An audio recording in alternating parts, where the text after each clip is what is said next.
Mix by AG recording studio.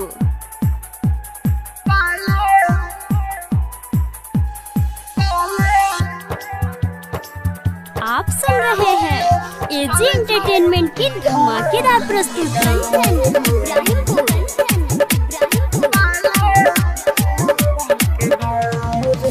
मलिया रे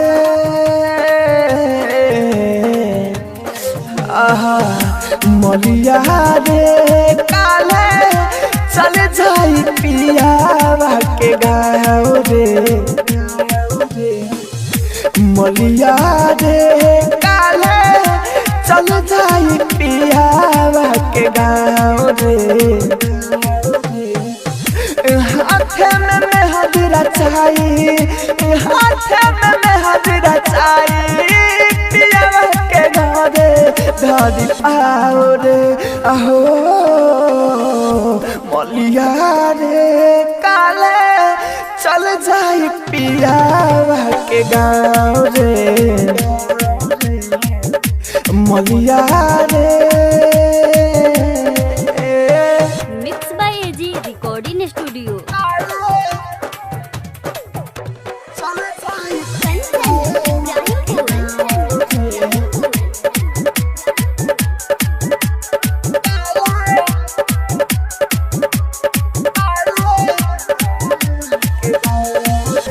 छोड़ के अकेला जाई करी का बोल रे भाई।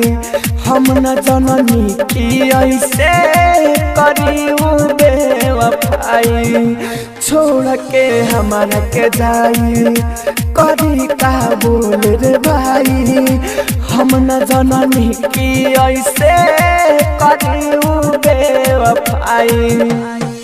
तना अकेले जियाबे, तना अकेले जियाबे मिली न दिला के छाँव रे।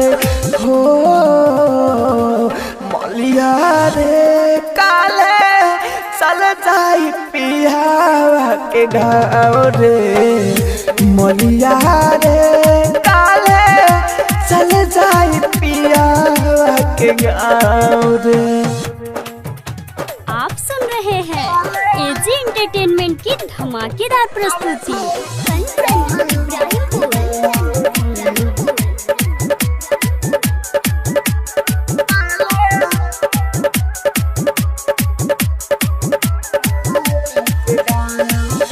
गोडू गोला देनी तू सुना दादा दे राहुल के मुना।